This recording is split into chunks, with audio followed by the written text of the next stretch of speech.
Rev.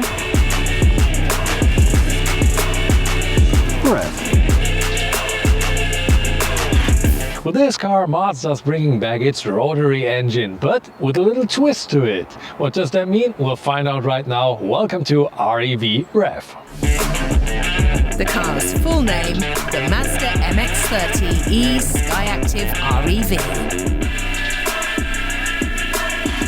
What we first need to talk about, of course, is what is a rotary engine? How does that work? Unlike most combustion engines with pistons that move up and down to convert pressure into rotational motion, rotary engines feature a radial layout that requires fewer moving parts. Even though the MX-30 R-EV has a rotary engine under the hood, it is powered purely electric. So it's a plug-in hybrid.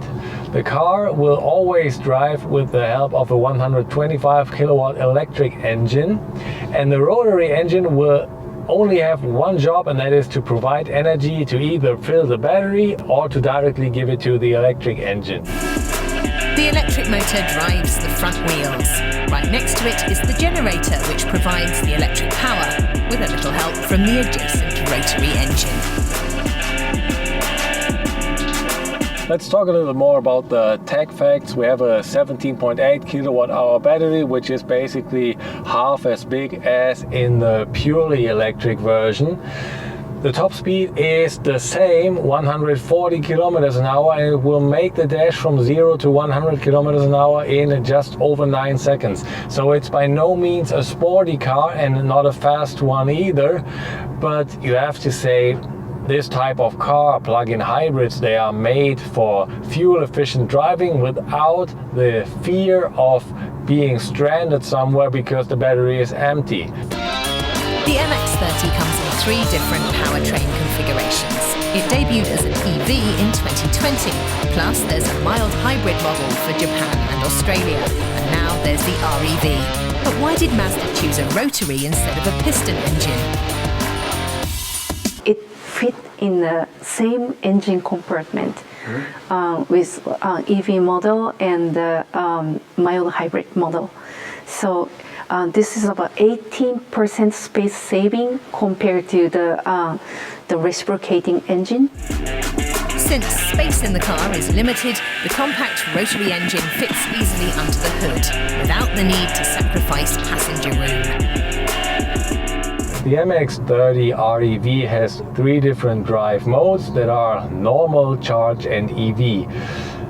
As you might have guessed, EV is purely electric and it will use the energy from the battery until that one is depleted. So we're at 0%, then the rotary engine kicks in and starts charging. Charge, who would have guessed, you can charge the battery up to a percentage of your liking, something between 20 or 100% in 10% steps. And normal, the car will keep the battery at around 40%.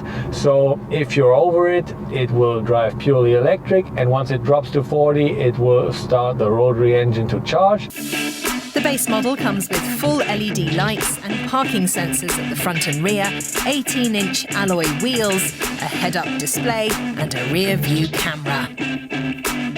A thing that takes some getting used to with the MX-30 R-EV, and that by the way is also true for the MX-30 purely electric version, are the so-called suicide doors at the rear that open into the wrong direction. But this technology has a minor disadvantage, and that is that you can't open the rear door without opening the front door first. So if you want to let someone hop in or out, you first have to open your door.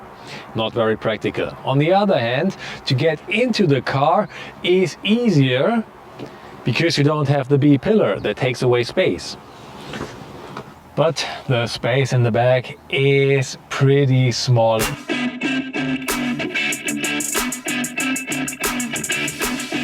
And Android Auto, Apple CarPlay, automatic climate control, and a high beam assist are also standard in the MX-30 R-EV. The interior of the MX-30 R-EV is absolutely nice to look at. What I especially like is the fact that you don't have a huge touch screen in the middle. Instead, you have that small display that still has a decent size that you operate with this turning knob and some buttons around it. The storage trays boast a cork inlay that prevents rattling noises. Climate control can be operated via a mix of touch interfaces and physical buttons. The general impression in the interior, it is quite dark. So some people might not like that, feel like they are trapped inside. And if you really don't like that type of cave feeling, then you can still open the roof and you will be good. A partially digital cockpit provides all the vital info in an easy to understand way. Trunk capacity is 1,137 litres. Usually, if you have plug-in hybrid cars and you step on the gas quite hard, you will have the engine that gets very, very loud because those engines are rather small. That means they will not be able to provide the power and thus they need to turn really, really fast, which makes them loud. The rotary engine, on the other hand, is a quite silent machine simply due to the way it is built. Mazda claims a purely electric range for the R-EV version of 85 kilometers. If you drive in the city, then it will be way more than 100 kilometers. And that is more than enough to achieve the average distance to work.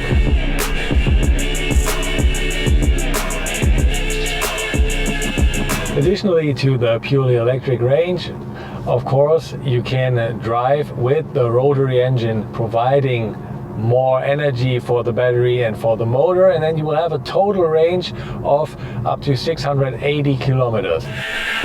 Best of all, the range can be extended not only by charging the battery but also by refueling the car at any gas station.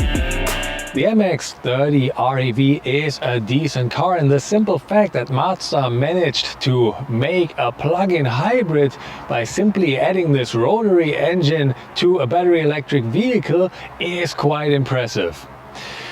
When talking about range and consumption, it is nothing special. It is similar to other plug-in hybrids on the market, but the silence on the interior, since the engine is so silent, is really nice, especially if you consider that the car has a starting price of just under 36,000 euros in Germany.